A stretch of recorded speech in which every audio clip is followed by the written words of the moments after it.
All right. Let me go back over here, Isa, and just see if we need to do anything on LinkedIn. But we're live on streaming. Yay. Yay. Yay. Let's Awesome. see. I was like testing this out earlier, doing all these tests on Did there. you go live? I tried. I don't know if it's working or not. Because I'm like, do we have to go live over here? Like on LinkedIn? You know what I mean? Yeah. Because it's live here. Okay, we're live on LinkedIn. Click to join live. You know, these tests. Did you go live? I tried. Yeah, it's live over there. So, but it's strange because we can't see. I don't know if it's working or not. Because we can't see people on StreamYard, you know what I mean? If people are asking questions. But Oh, right. Let me see over here. let me see if I can do here too, maybe. Dice, join Gabriela live video. So I just got a notification. Okay, let me do it on my phone just so I can see what it looks like while we're going. We're just getting started, folks. If anybody's joining us. Oh, yeah. Mina Malik is on. But let me just see here. So I want to be able to see what people are asking, in the room. Okay. So it looks like we're live.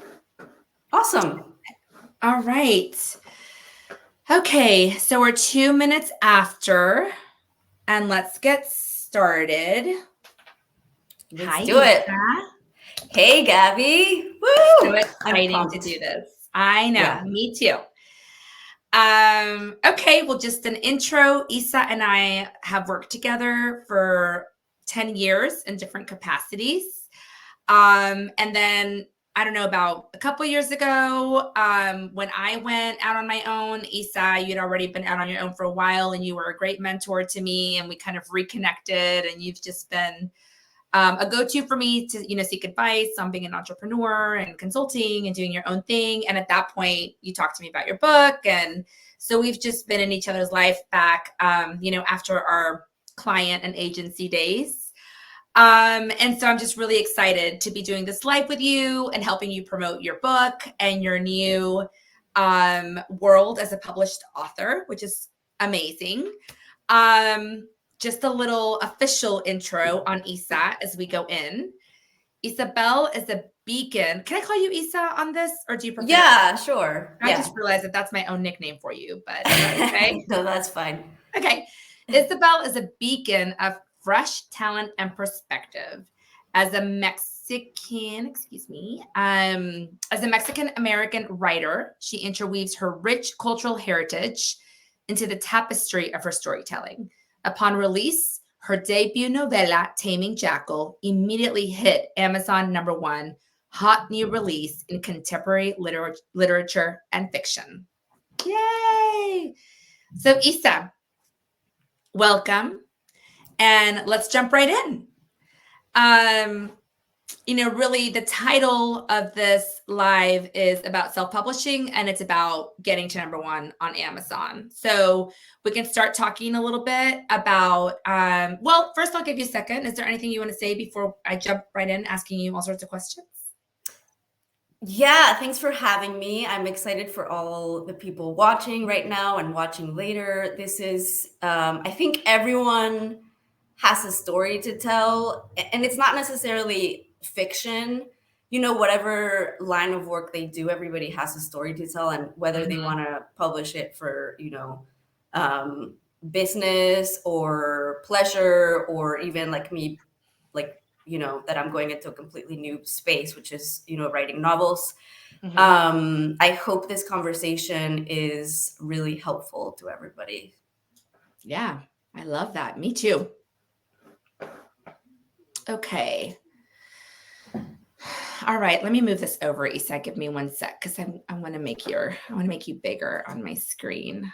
There you are. Hey, girl. Okay. Perfect. Hey. I love that, and I hope so too. And that's the purpose of this. And I'm really loving LinkedIn Live. I think you've gotten a lot of great feedback on LinkedIn Live, and we've been promoting and talking about this. So we'll be able to share it, moving forward, and just people will be able to learn from your experience, which is the point, and be inspired by you and what you've accomplished, like you've inspired me. So let's start from the beginning. How did you decide to self-publish? So I always knew I wanted to write a book. Always, always, always, from the time that I was a little girl.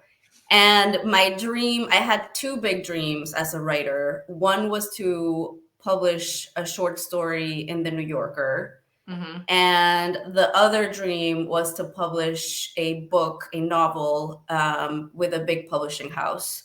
So for the first one, I did a lot of workshops, writing workshops, creative writing courses.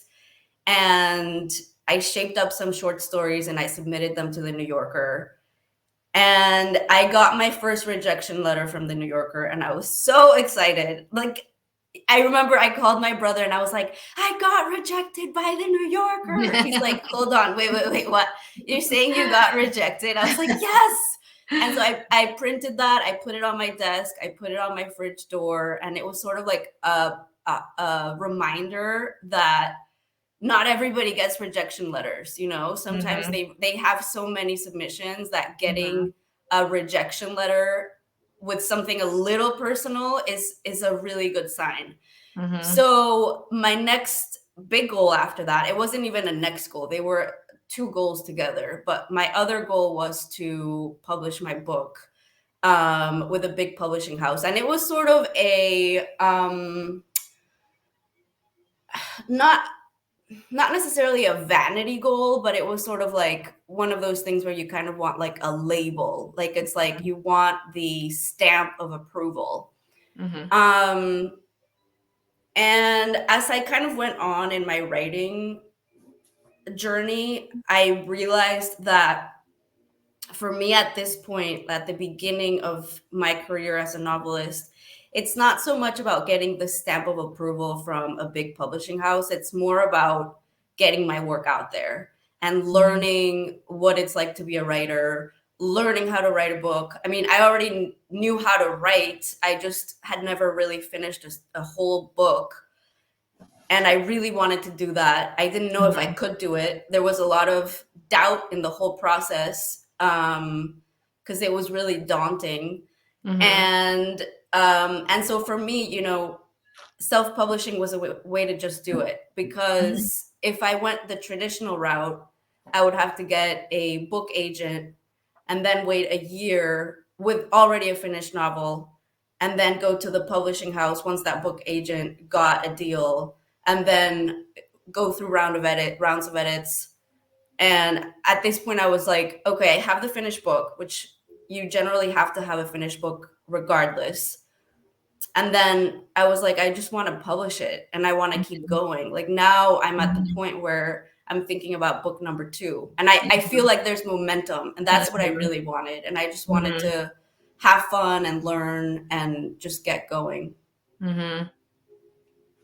Yeah, I mean, that's really valid, right? Because I think a lot of us get stuck in something because of that daunting, 2-3 year timeline, and then you just don't go through with it, right? And so I think it's really important to consider what is going to help you accomplish your end goal.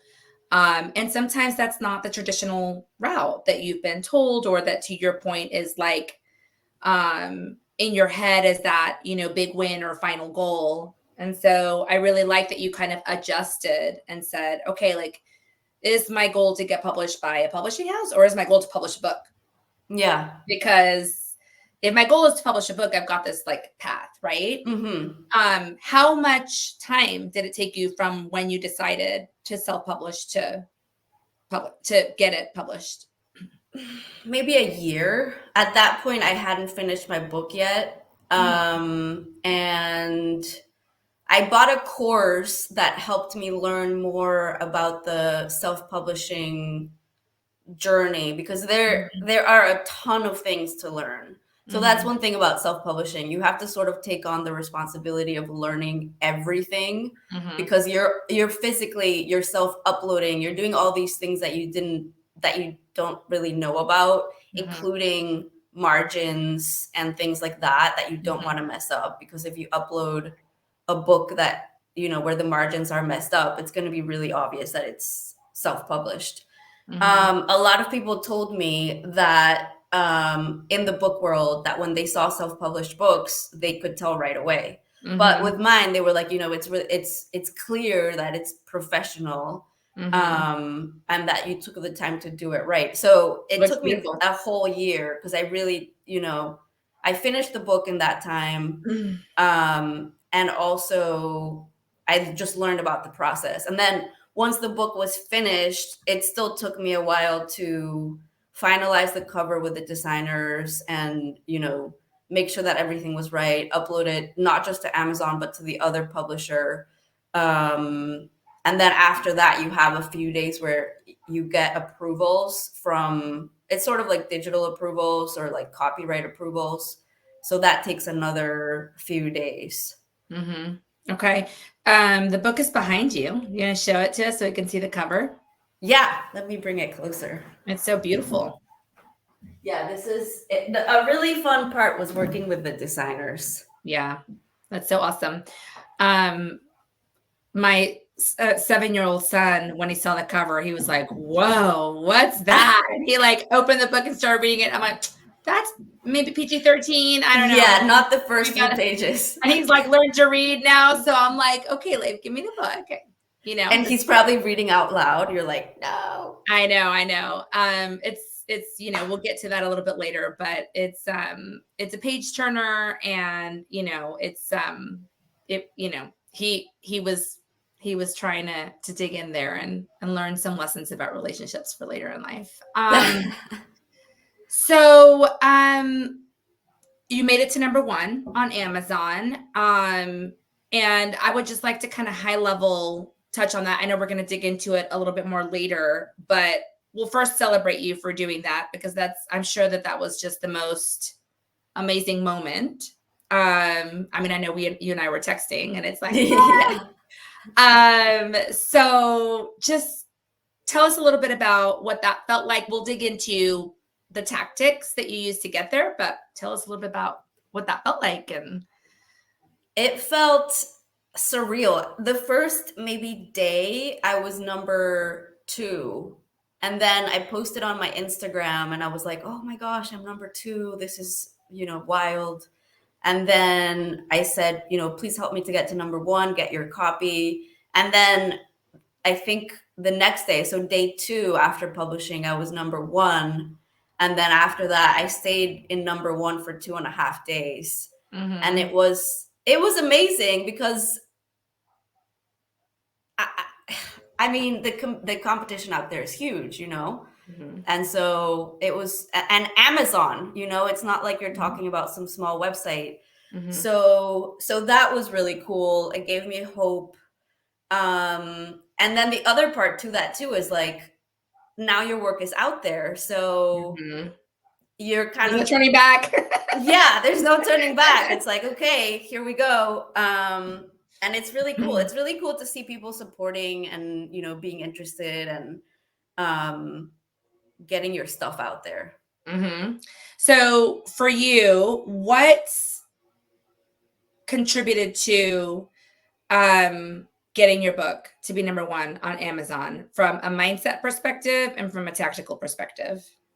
Yeah. So I would say the #1 thing is to take yourself and your work seriously, but also to have fun with it. So for me, the whole process of writing the book, I had a lot of fun with it because I enjoy writing and I enjoy creating these worlds. And I also wanted it to be a good product. So once I was finished, I hired an editor who worked with me. She read the whole thing. She and I worked together. We talked through passages. We made sure that it was clear, that the character development was clear. So So, taking yourself seriously and your work seriously, I think, is the number one thing. I love that. I did the same thing with the book cover design. You can do your own book cover on Canva or other platforms, but for me, I really wanted to work with designers who knew what they were doing. And I actually hired someone on Fiverr and had her do something. And really quickly, I realized that wasn't going to work. So then I hired really professional book cover designers, and the process was really fun. So that's the other piece. Without a good product, you're not going to get to number one. Or if you do, you might not be proud of it, or it might not last. Like if you make it up to number one, it'll quickly fall off. So that's one. And then number two is, even with a small audience, really get yourself out there, trust yourself, and be creative in how you announce. And also remember that you have a lot of platforms. So you have LinkedIn, Instagram, your email network, everything else that you have. So for me, and you and I were texting at this time. I was like, okay, finally I have it ready. I know it's going to be published.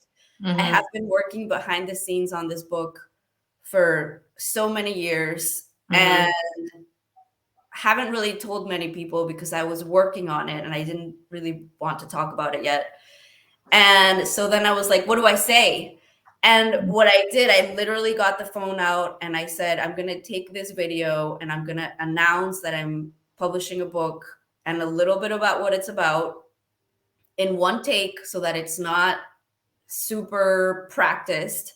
And I'm just going to speak from my heart. So I did that. And then I uploaded that video to Instagram, to LinkedIn, even though, it's sort of like a different tone that you might take with Instagram versus LinkedIn. Sure. But I just used the same because it was me. Yeah. And then just don't underestimate the power of your audience. And then the last thing is to choose the book category really wisely within Amazon. So I shot up to number one in contemporary literature and fiction. And choosing the category is probably one of the most important pieces, but it has to be a real category for your book because it has to match what the book is about. I honestly thought that contemporary literature and fiction was just one that I chose because it is what it is, but I didn't think that was going to get me to number one because it's so broad and competitive. I also chose disability fiction because the book touches heavily on mental health.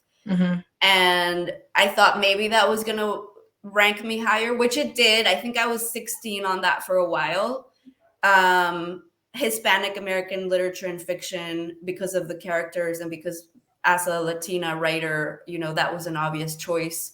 That also wasn't super highly ranked. And then magical realism because of the content of the book. But the one that shot me all the way up to number one was contemporary literature and fiction. Interesting. Why do you think that one was the one that shot you to number one? Because off the cusp, I would think the Hispanic, right? Like would be. Yeah. I thought maybe there would be less competition in the other ones, but a lot of it I think was timing because I didn't research and see who else was publishing. If we had a J.K. Rowling or something publishing at the same time, there was going to be no way. So it was kind of one of those things where, thank goodness that no huge names were publishing at that time. And so it shot up. The other thing to note is that if you do pre-sales, in Amazon, they don't count towards number one. So in the Wall Street Journal and the New York Times, they do count towards number one, the pre-sale numbers. Although those have like a whole other way of counting things than Amazon. Amazon is like purely numbers. Is the algorithm just how many books you sell that gets you? Yeah. Awesome. And I think it's really worth mentioning too that, I think all of us get really nervous about sharing things that we're working on that maybe we feel aren't fully baked with our network, you know, we feel like, oh my God, what if it fails? What if, you know, I mean, there's just a lot of stigma that comes with that. I felt the same thing when I was launching my business. I'm like, oh, I'm just going to keep it up. Why wouldn't I put like, why wouldn't I promote that to my network when my network is, you know, the audience that is probably going to give me the most opportunity and support, which ended up happening. And I ended up getting, you know, clients from that and stuff. But with you, you know, I find it interesting too, that you had a similar like hesitation, but then once, and you did not do a ton of pre-promotion, right? I think that's super important to mention. Like you waited, and I think there was a little bit of like, you know, hesitation, and then you're like, okay, I'm ready. And you did it.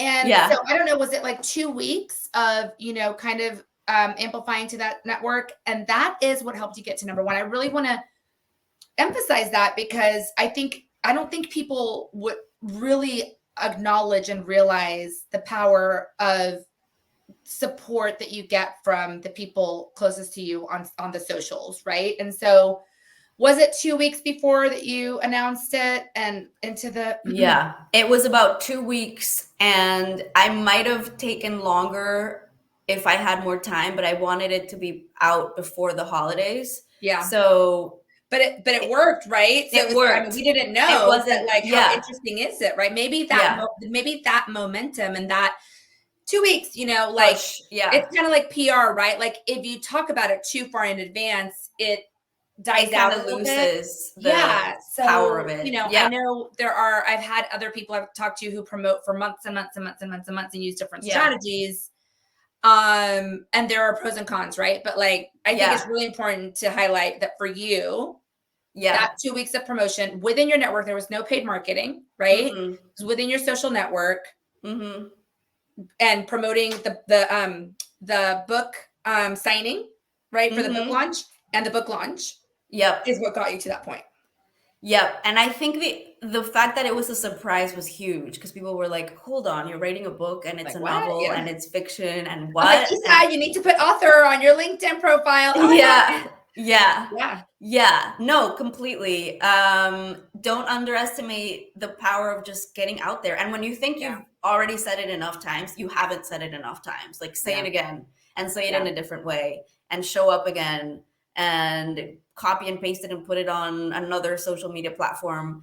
The other piece that was really good was the street team document so using your email network too, because not everybody has social media. Is super important. So that email was basically the street team document was basically reach out to I reached out to everybody on my email list and I said write a review on Amazon, leave a review on Barnes and Noble, leave a review on all the book sites and things like that. So not everybody did, but I think it got them to at least maybe buy the book at that point from the links. So the street team document is like your kind of network of ambassadors promoting your book. You have a direct, you have the information that they need about the book, where to buy it, information on the book, and then you're asking them, hey, like as my friends, as my network, would you mind, buying the book and sharing on your socials if you have them, and or leaving a review? And so it's a really direct call to action to your network, which again, a lot of people might hesitate, but that was your tactic and that worked. And so don't hesitate, right? Like those are the people who are going to support you. Yes, I was a little bit at first like, oh, I'm asking for sort of a favor, but then again, if they don't want to do it, they don't have to. Right. First of all. Second of all, most people are just excited because you're bringing them into this project that then becomes everyone's project.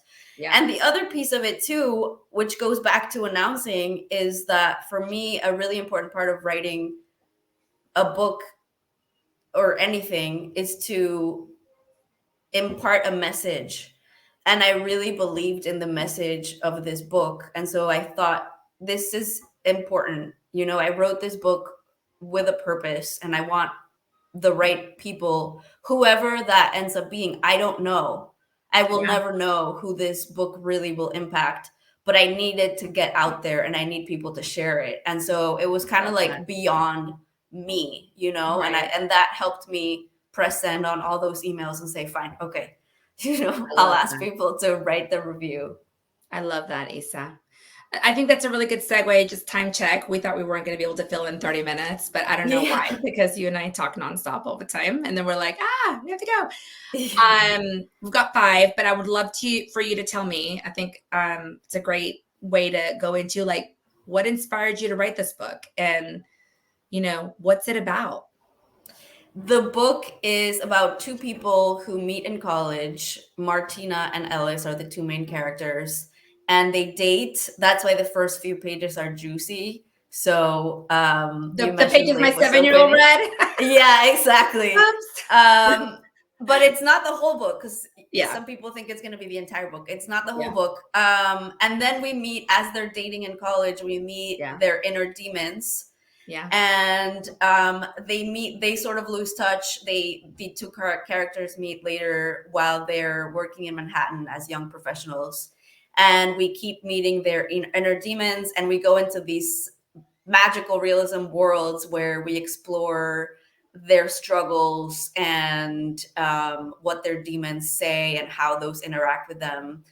And for me, it was really fun to create this world. I love magical realism, and I think that emotional and mental struggles are as tangible as the physical world. And so creating this world for me was a really great way to personify our emotional struggles. So going back to the point about how I felt like this story had to be told, for me, books have always been like a companion or an insight into a new world or a new country or a new culture or a new perspective. Mhm. And I wanted people to be opened to seeing the psyche through a different perspective. And it's fun, it's I think there is darkness, and